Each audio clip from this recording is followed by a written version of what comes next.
Olá, estamos aqui de volta no nosso segundo vídeo intitulado Empreendedorismo Feminino e Sustentabilidade.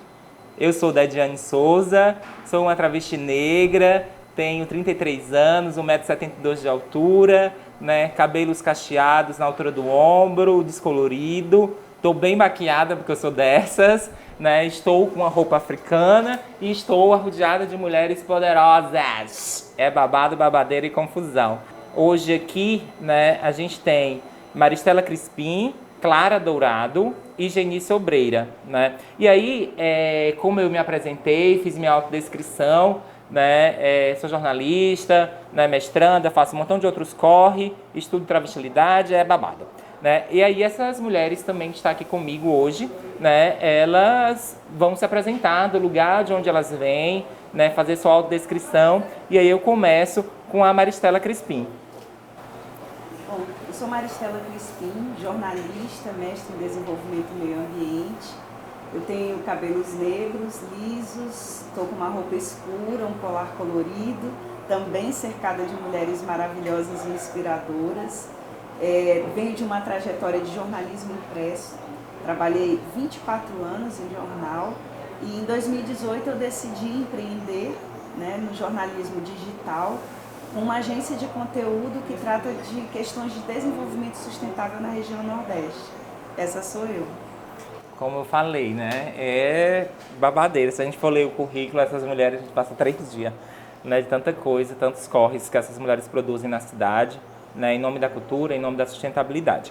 Aqui do meu lado direito, eu tenho a Clara Dourado, ela é mãe, comunicadora e também vai se apresentar. Oi pessoal, tudo bem? Meu nome é Clara Dourado, como a Dadiane falou, eu sou jornalista de formação, comunicadora, sou mãe do Martianabi, um bebê super fofo de 1 ano e 9 meses e também sou ativista socioambiental, empreendedora no ramo da comunicação e da educação. E vou fazer também minha autodescrição para vocês. Eu tenho 1,70 m, sou morena, tenho cabelo preto, tenho olhinhos puxados que já remetem às minhas raízes indígenas. Estou com uma roupa lilás, com preto e com amarelo. Obrigada, Clara. Está aqui com a gente também, essa mulher poderosa, inspiradora, Genice Obreira, que é uma mulher que discute aí turismo regional, políticas públicas de turismo e nada melhor do que ela se apresentando. Olá, gente, vamos rimando. Eu sou Genice Obreira, sou turismóloga, sou coordenadora social da Rede de Mulheres Empreendedoras Sustentável, movimento que trabalha com resíduo enquanto renda e trabalho para muitas famílias do Ceará.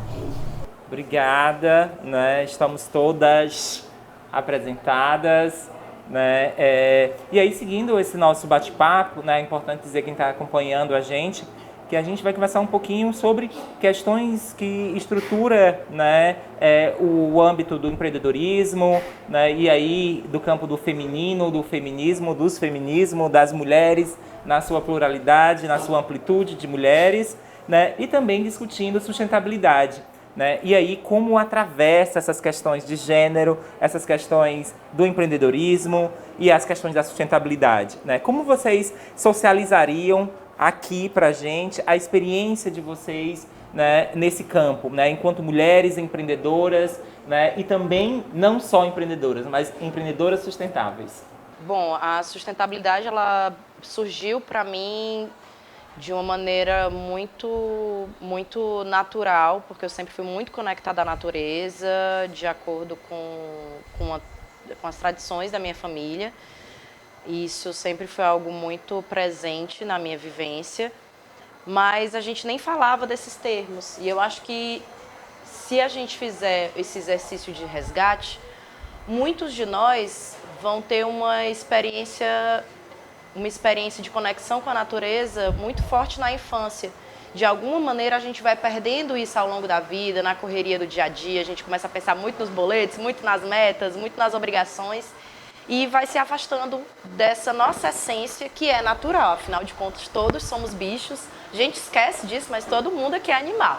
né? E na infância eu tinha essa conexão muito forte por conta da minha família. E na juventude, aquela, né, já uma senhora. Mas quando eu era mais nova, eu descobri o vegetarianismo, já tem 17 anos que eu sou vegetariana. E quando eu me tornei vegetariana, eu comecei a questionar todos os meus hábitos de consumo. A partir do momento que eu questionei o que estava no meu prato e percebi o quanto aquilo fazia parte de uma cadeia produtiva e tinha um impacto no meio ambiente e na vida de várias outras pessoas, eu também passei a questionar o modo de produção das roupas, o modo de produção da tecnologia, o modo de produção dos acessórios, o modo de produção dos produtos de limpeza, dos produtos de higiene pessoal. E dentro de todos esses questionamentos, isso já estava na faculdade de jornalismo, né? Foi muito fluida essa conexão da comunicação social com o ativismo social e ambiental. Então, dentro da faculdade, essas pautas, sempre que possível, abordava essas pautas nos trabalhos da faculdade, sempre que possível, no mercado de trabalho, quando eu encontrava uma brechinha, ia abordando esses temas, mas, na época, se hoje em dia ainda é raro, na época ainda mais, né, a gente conseguir emplacar essas pautas. Então, a partir do momento que eu fui ganhando essa experiência, tanto dentro do jornalismo, na prática da redação, como também em agências de marketing, um dia eu decidi criar a minha própria empresa e trabalhar exatamente com esse recorte, né? Tanto trabalhando com o marketing como potencializador desses objetivos de desenvolvimento sustentável, muito inspirada pela Agenda 2030 da ONU, como também trabalhar a educação. Então, é como um yin e yang, né? Um trabalho complementa o outro. A educação eu vejo como esse potencializador de pensamentos para formação das equipes, dos times, isso trabalhando muito dentro da realidade das empresas e também para um público mais amplo. Assim, a gente também pode ajudar a reduzir a desigualdade de gênero no mercado de trabalho, levando mais oportunidades, principalmente para mulheres que estão em situação de vulnerabilidade, né? E dentro da comunicação, dentro do marketing, a gente consegue também levar isso para mais pessoas em relação às oportunidades que são geradas pelas empresas, as iniciativas que estão sendo criadas, e a gente consegue dar uma voz maior e reunir mais pessoas dentro desse pensamento da sustentabilidade. Em paralelo a isso, também sou criadora de conteúdo, também sou artista, então levo muito para o meu dia a dia todas essas reflexões, né? Não só no âmbito do trabalho, mas no âmbito da minha praxis mesmo, né? Da vivência. E estou aqui honradíssima de estar com vocês, né? 3 mulheres que me inspiram muito, que já conheço de longa data e que acompanham os trabalhos e que me inspiram muito na minha trajetória profissional e como mulher empreendedora.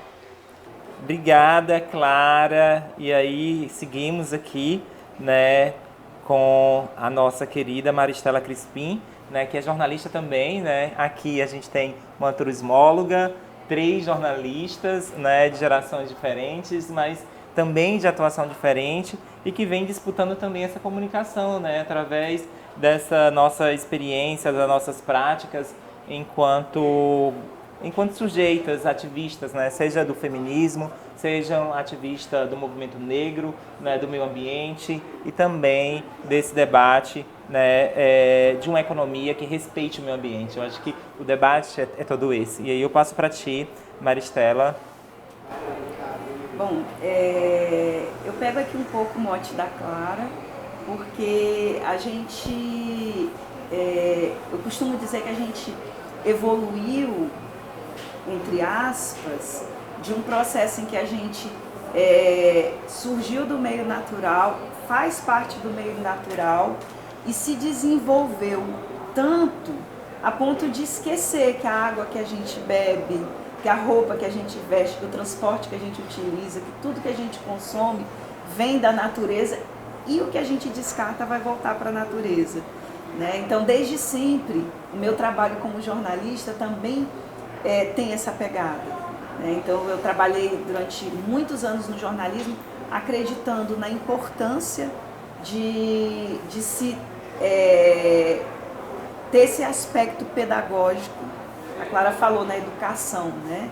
Porque a gente é jornalista, a gente tem uma responsabilidade de levar informação para as pessoas, mas eu acredito muito no potencial pedagógico do nosso trabalho, né? Então, assim, eu trabalhei durante muitos anos com pautas na área ambiental, de sustentabilidade, também com essa visão mais ampla dos objetivos do desenvolvimento sustentável, de trabalhar a equidade, de trabalhar a questão da fome, do acesso às riquezas, né, da questão da qualidade da água e muitas outras questões que estão envolvidas, né, da juventude, das mulheres, enfim, questões de gênero que são muito fortes e muito caras para a gente. E trabalhei isso muito fortemente de forma colaborativa no jornalismo e desde 2018 venho trabalhando de uma outra forma, numa agência de conteúdo digital. Nós somos completamente digitais na EcoNordeste. Eu acho que isso tem uma importância muito grande para a sustentabilidade, né? Você parar de produzir tanta coisa em papel, né? É um momento que a gente vive, um momento digital, mas é também um momento de repensar. Eu sempre me preocupei muito com essa questão do papel. Se no começo você produzia papel com vegetação nativa, né, você plantar eucalipto para produzir papel também é uma coisa extremamente agressiva para a natureza. Então, eu acho que o fato de ser digital, embora a gente tenha que reconhecer que tudo que a gente faz gera impacto, né? Todos os equipamentos também tem matéria-prima na sua produção e a gente lida com isso no dia a dia, mas a gente acredita muito não só no aspecto menos impactante, mas também no potencial de alcance dessa nossa voz, né? Sobretudo de dar voz para um Nordeste que muitas vezes é relegado, né? Não só relegado, mas pouco conhecido, as vozes são pouco escutadas, né? A gente, quando eu pensei lá atrás, né, quando eu ainda estava no jornalismo impresso, em trabalhar as questões do semiárido, do Nordeste, foi muito com esse intuito de dar voz às comunidades tradicionais, de dar voz às pessoas que estão na ponta, que não são escutadas, que não são vistas, que não são ouvidas. Eu acho que esse é um papel muito importante da comunicação.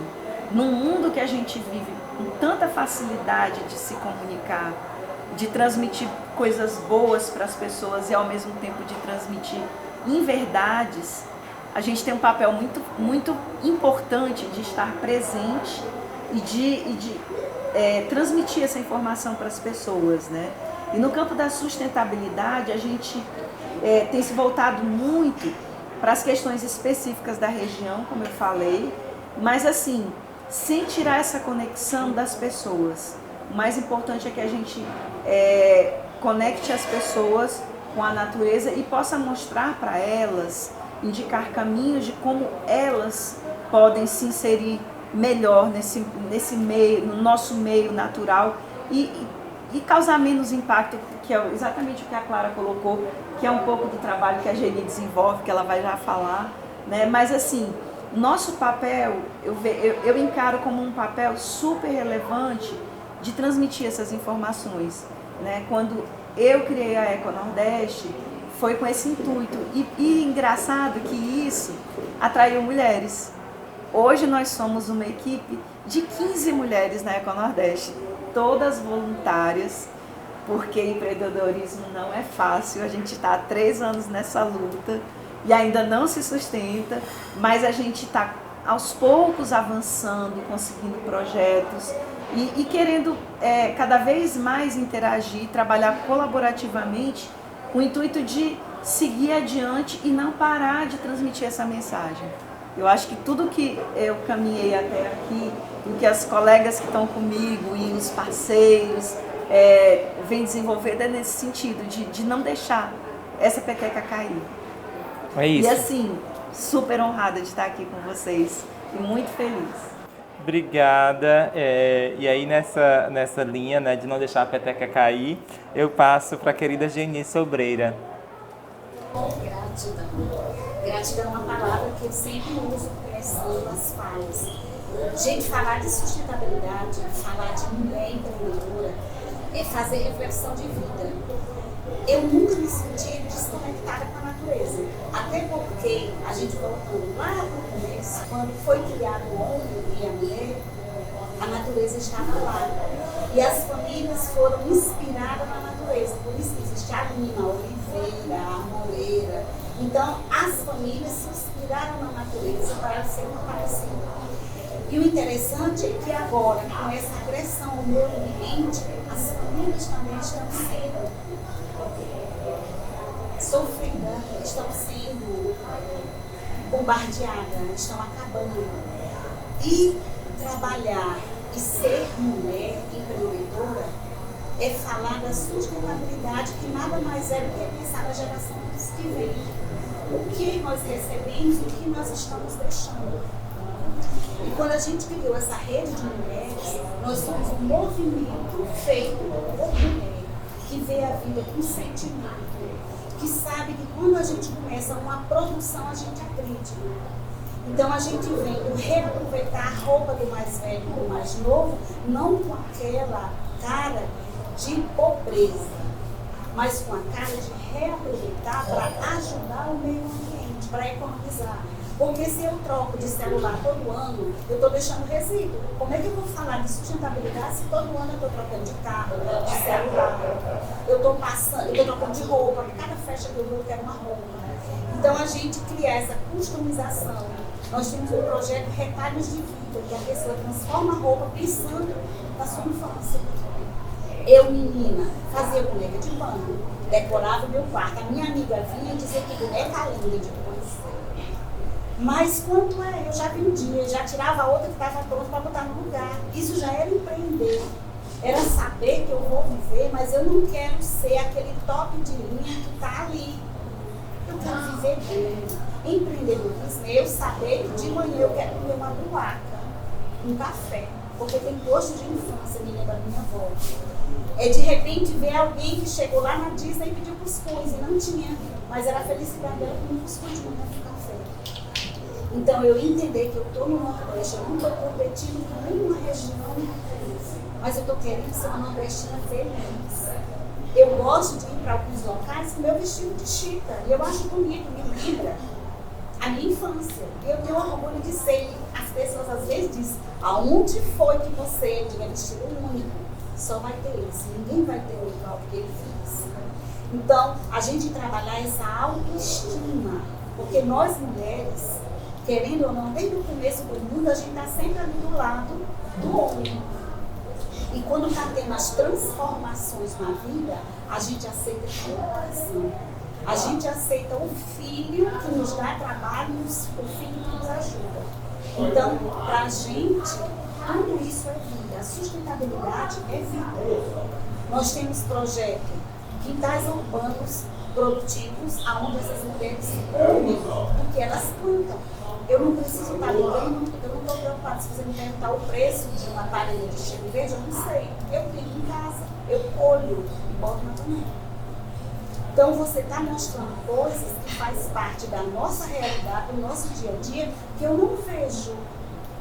Eu não me comparo a alguém que está lá e diz que é top, que faz, como é, da internet, o povo que influencia alguém. Eu não quero influenciar ninguém. Eu quero estar feliz. Eu quero acordar e dar um bom dia para o sol, porque o sol está ali, eu sou solar, eu gosto de sol. Mas também quando a chuva vem, é mega feliz. Eu gosto também do banho de chuva. Então é isso, é a gente mostrar essa nossa relação com a natureza. E às vezes, o meu desafio maior é mostrar para essas mulheres essas linguagens que estão sendo criadas. De repente você está fazendo uma oficina e a pessoa diz o que é um tamborete. O tamborete é um banco, é uma cadeira. Mas a gente vem de uma ancestralidade africana. Alguém que às vezes é repreendido quando diz eu vou barrer. Mas o barrer é espanhol. E a gente, quem veio para cá, porque foram os espanhóis e os africanos. Então entender que não está errado, é uma comunicação. E às vezes essas mulheres são tão castradas, não faz isso, não faz aquilo, o teu filho não é isso. Gente, todo mundo, como a Clara começou dizendo, somos todos animais. Todo mundo que chegou nesse plano, nessa terra que está sofrida, tem vida. E a nossa inspiração, além dessas mulheres, foi o planeta, que é a terra. Então a gente precisa ajudar esta mulher que está sofrendo, para que a vida continue. E é assim que eu me apresento. Que massa, é isso. Gente, seguindo aqui, né, o roteiro, é legal a gente falar um pouco,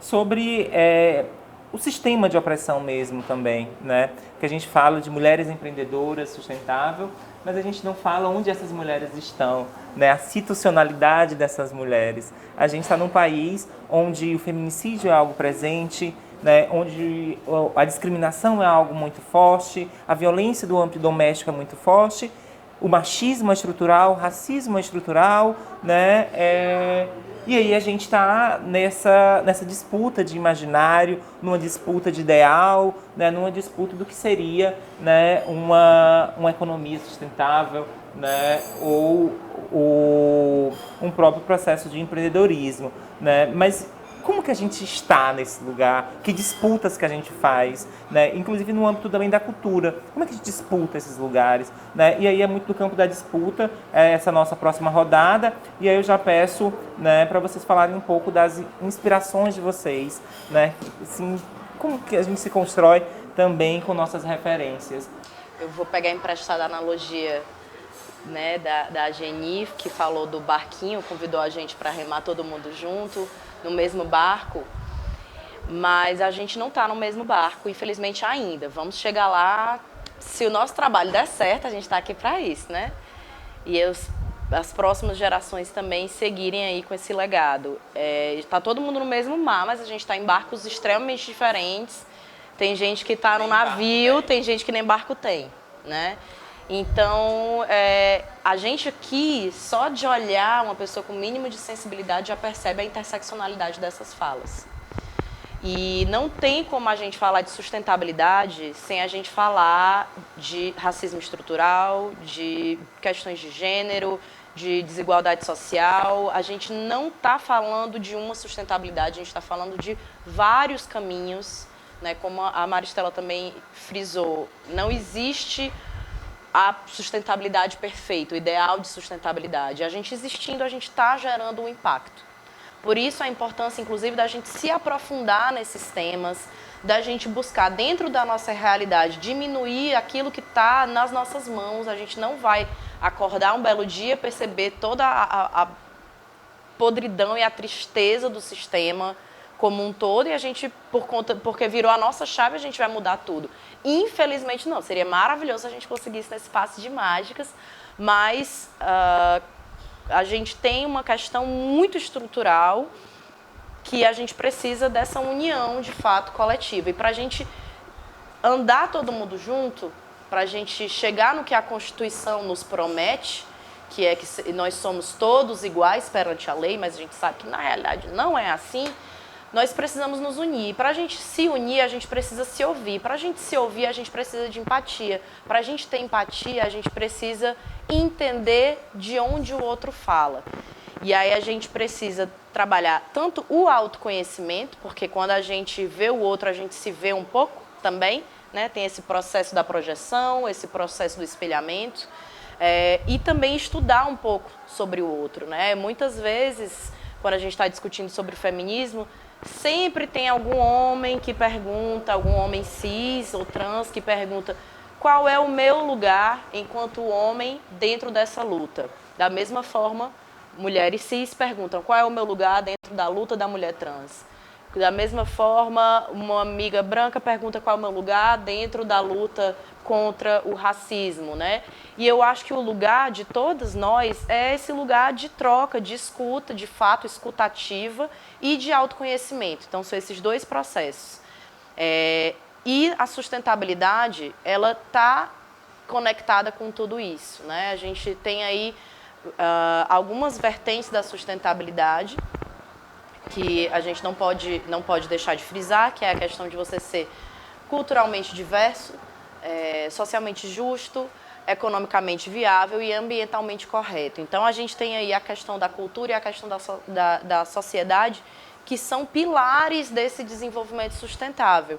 Para que a gente consiga, de fato, prosperar na ecologia, no meio ambiente, cuidando dos biomas, preservando os habitats, acolhendo esses animais, né, e tirando os animais que estão na linha de extinção, a gente precisa conversar com os seres humanos que estão promovendo essa extinção.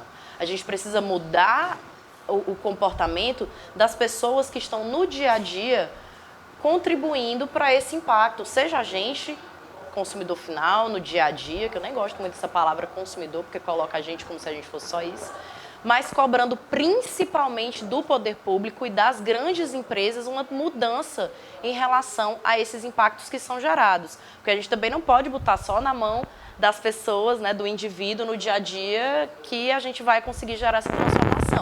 O principal impacto que está sendo gerado é pelos governantes e é pela indústria.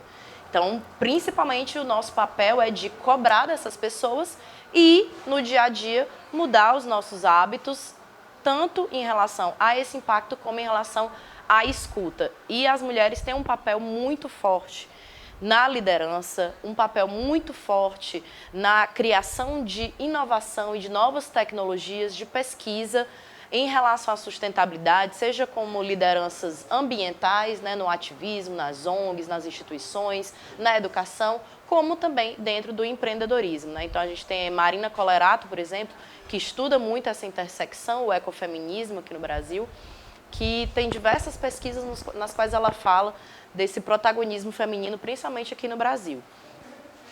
Um outro nome super importante que eu gosto de trazer sempre é a Vandana Shiva, que é uma pesquisadora indiana que estuda muito a questão do ecofeminismo também e fala dessa relação, como a Geni também já citou, essa relação da terra como esse ser, essa entidade feminina, né? E aí saindo aqui da questão da construção do gênero feminino, mas indo mesmo para a questão de geração de vida, né? Do feminino como essa pulsão de vida, essa garra que a gente sabe que a gente tem, que não precisa que as pessoas digam para a gente sabe que a gente tem, né?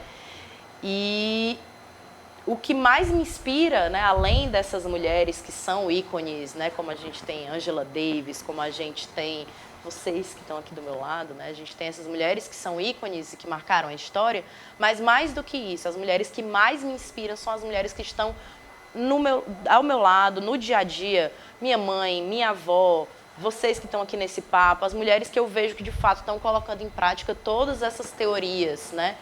É super importante a gente estudar, se aprofundar nesses temas, mas mais importante do que isso é a gente, no dia a dia, da forma que a gente puder, colocar todos esses conceitos em prática. Difícil falar depois da Clara, viu?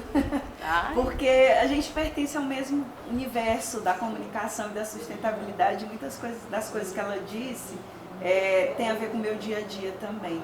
Mas eu acho que é muito importante uma coisa que, como você citou, foi falada no vídeo anterior, é que existe uma glamorização do empreendedorismo feminino. E a gente precisa explicar que não é um processo fácil, não é um caminho fácil. Nós temos várias... A gente conversava antes, eu e Geni e outras pessoas, existem várias camadas a serem consideradas quando a gente fala de empreendedorismo feminino. Nós somos mulheres, nós vivemos no Brasil, nós vivemos no Nordeste e dentro dessas camadas existem outras, né? Você pode considerar uma mulher nordestina, indígena, ou negra, ou trans, e aí você vai acrescentando camadas de dificuldade de acesso, né?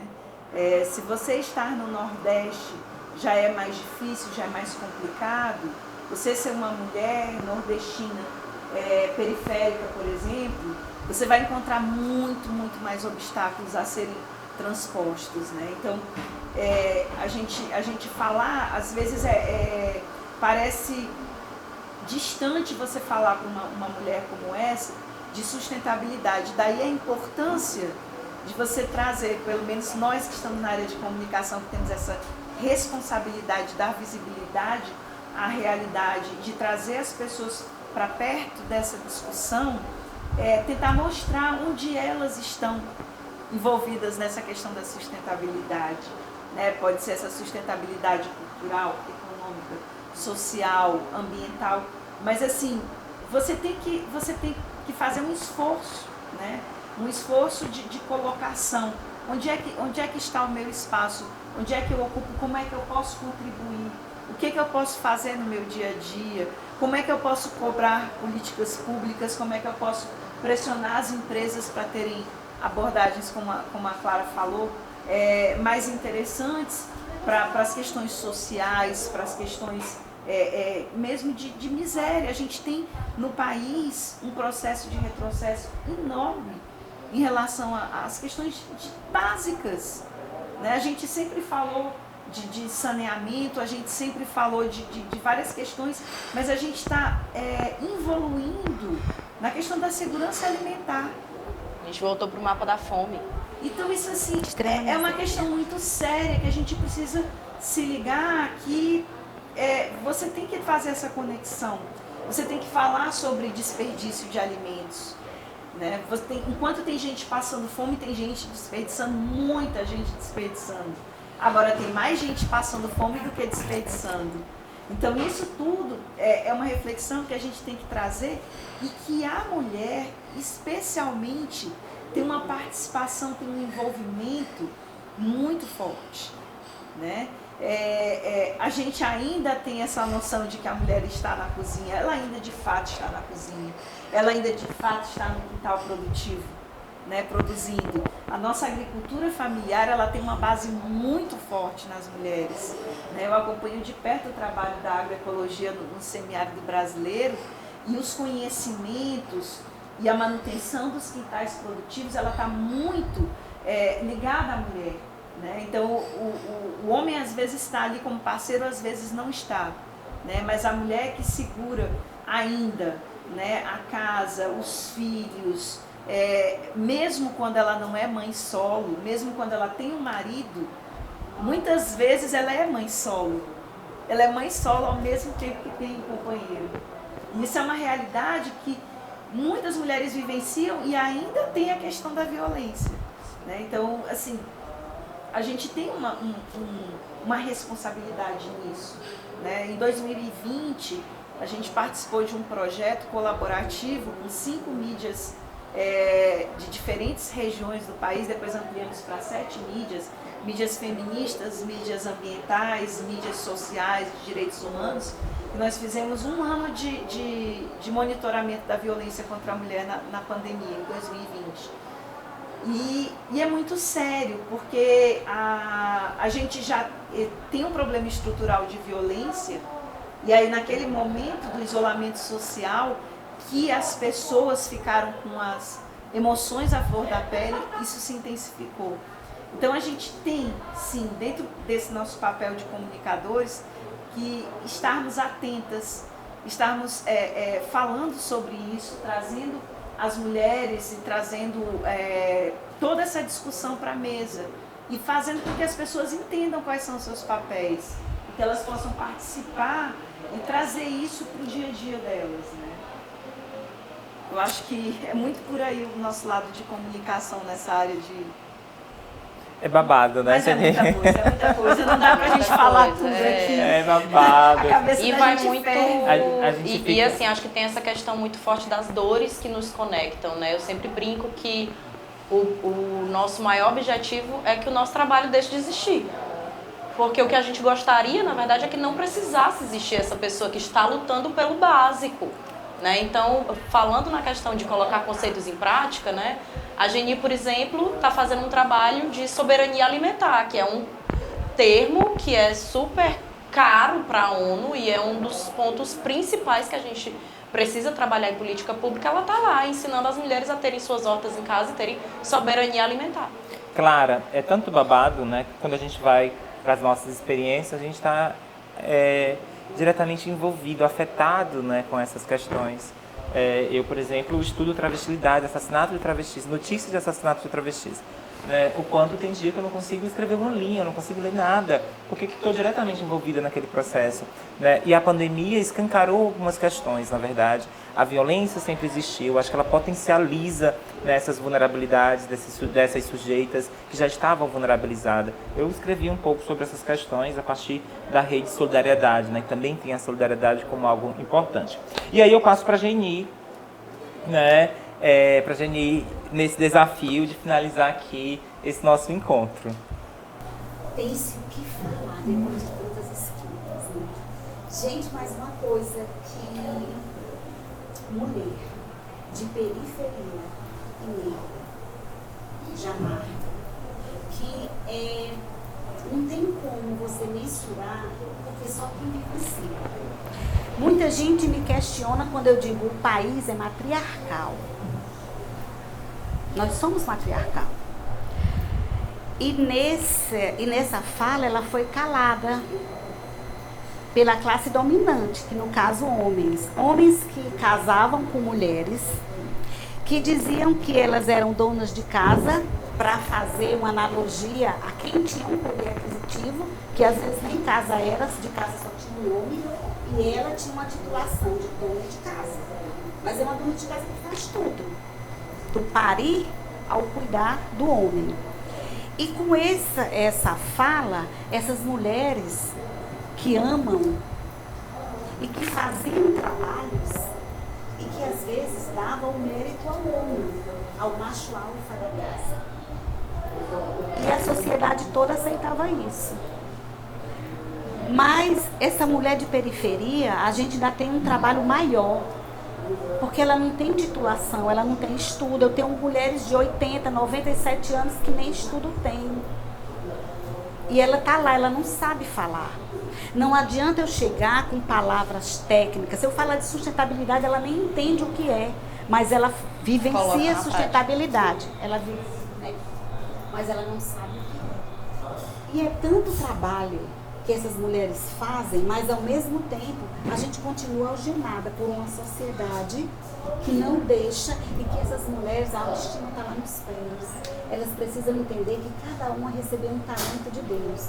Um é jornalista, um é comunicadora, a outra dança. Às vezes eu tenho mulheres na comunidade, gente que cozinha, que é uma diva na cozinha.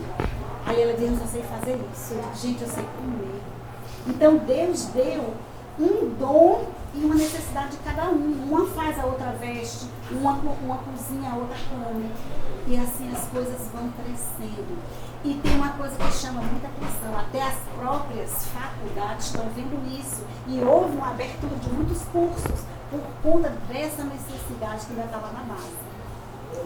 E eu acho que empreender isso é a gente estar aberto para a vida, é a gente não ter esse roteiro a ser seguido, é a gente saber, a gente que é mãe, saber que você pare.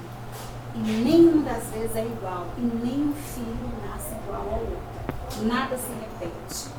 Então é a vida sempre nos botando no palco dela para a gente estar protagonizando vida. E é isso que eu acredito. Nós estamos aí com os OBS para fazer essa diferença. Arrasaram, né? Gente, eu gostaria de agradecer, né, aqui a participação das nossas convidadas, Maristela Crispim, Clara Dourado e Geni Sobreira. Né? Esse foi o segundo vídeo, Empreendedorismo Feminino e Sustentabilidade, né, da série de vídeos chamados Protagonismo das Mulheres na Economia Criativa, Caminhos para Construir um Futuro Sustentável. E aí, eu sou Deidiane Souza, apresentei essa conversa, já vocês me encontram de novo, né, com outro vídeo babadeira, conversando com outras mulheres que nos inspiram. É isso, obrigada e até mais!